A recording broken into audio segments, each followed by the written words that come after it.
हाँ हाँ, मैं आपको पूरे 1 साल का शेड्यूल बताता हूँ। जब गर्मियों का सीजन शुरू होता है होली के बाद से और बारिश के पहले दिन तक मिट्टी के बर्तन में रखे हुए पानी को ही पीना अच्छा है, रात्रि को, दिन को, हमेशा। जब बारिश शुरू हो जाती है उस दिन से लेकर और बारिश के अंतिम दिन तक तांबे के बर्तन में रखा हुआ पानी पीना हमेशा अच्छा होता है। जब बारिश खत्म होती है और सर्दियां शुरू होती हैं उस दिन से लेकर और फिर होली के दिन तक सोने के बर्तन में रखा हुआ पानी अच्छा होता है। दोबारा बताओ, दोबारा। गर्मी से बरसात, गर्मी के दिनों में होली से लेकर बारिश के पहले दिन तक मिट्टी के बर्तन में रखा हुआ पानी बहुत अच्छा होता है। मैं बता रहा हूँ, बैठिए।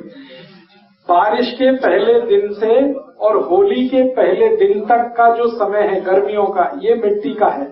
फिर बारिश शुरू होके और बारिश का खत्म होने तक ये तांबे का है, और बारिश खत्म होके सर्दियां शुरू हो और फिर गर्मियां शुरू हो तो ये सोने का है।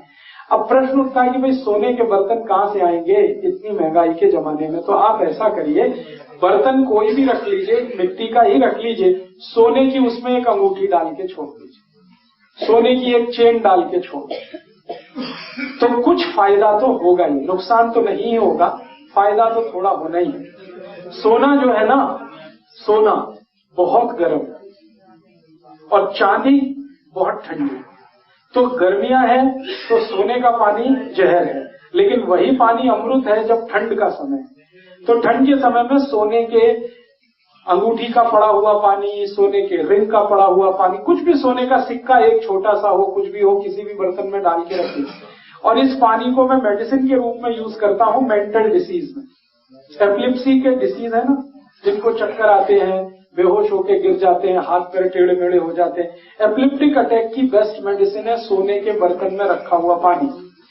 जिनको डिप्रेशन बहुत होता है, मेंटल डिप्रेशन बहुत होता है, उनकी बेस्ट मेडिसिन है सोने के बर्तन में रखा हुआ पानी। जिनको हमेशा बुरे बुरे विचार आते रहते हैं, हमेशा नेगेटिव, अभी मैं मर जाऊंगा, अभी वो मर जाएगा, ऐसा हो जाएगा, कुछ भी पॉजिटिव नहीं है जिनके लाइफ में, उनकी बेस्ट मेडिसिन है सोने के बर्तन में रखा हुआ पानी। जिनको कभी भी अच्छी नींद नहीं आती, रात को हमेशा शिकायत करते हैं मैं सोया नहीं, उनकी बेस्ट मेडिसिन है सोने के बर्तन में रखा हुआ पानी। जिनका माइंड कभी डेवलप नहीं हो पाया, बहुत बार ऐसा होता है ना, शरीर बढ़ गया लेकिन माइंड बच्चे का ही है, ऐसे बहुत सारे केसेस आपके जीवन में आ सकते हैं, उनकी बेस्ट मेडिसिन है सोने के बर्तन में रखा हुआ पानी। और आखिरी बात कह दूं, कफ की हर बीमारी की बेस्ट मेडिसिन है सोने के बर्तन में रखा हुआ पानी। कफ, सर्दी, खांसी, जुकाम, माइग्रेन, लेफ्ट में, राइट में, ये सब कफ की बीमारियां हैं, इनकी सबकी बेस्ट मेडिसिन है सोने के बर्तन में रखा हुआ पानी। इसलिए आप पूरी बात सुन लीजिए। कफ का रेंज मैंने बताया था, कफ का एरिया क्या है, छाती से लेके सिर तक। इसलिए छाती से शुरू करके सिर तक के सारे गहने सोने के ही पहने जाते हैं, क्योंकि वो कफ को कंट्रोल करते हैं। ये जो है ना सोने का होगा, ये सोने का होगा, ये सोने का होगा, सब सोने का है। और इसके नीचे जो भी कुछ है वो सब चांदी का है।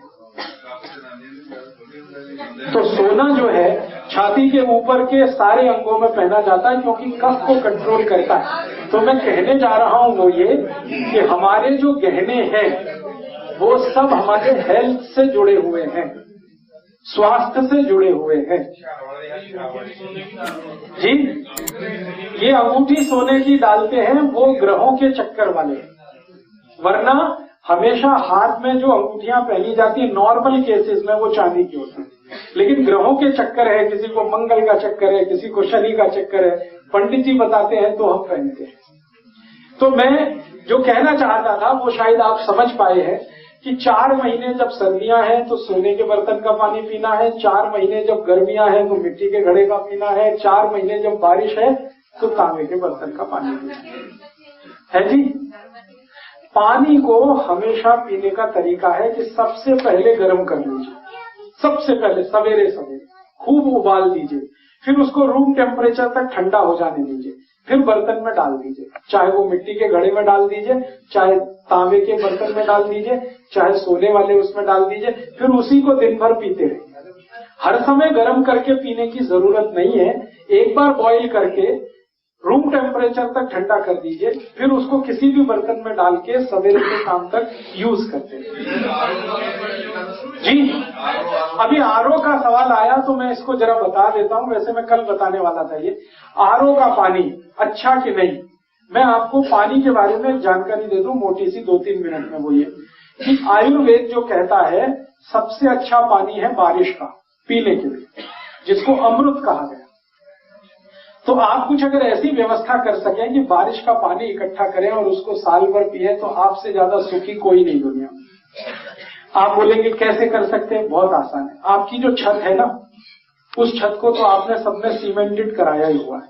छत में से जो पानी गिर रहा है किसी पाइप में होते हुए, इस पाइप को आप आपके बोर में लगा दीजिए, अगर बोर है तो।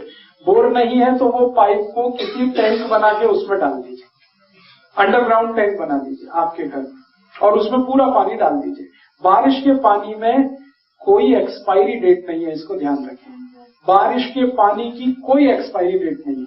अगर अंडरग्राउंड टैंक में आपने कलेक्ट कर लिया तो साल भर, 2 साल, 3 साल आप पी सकते, कोई तकलीफ नहीं आएगी।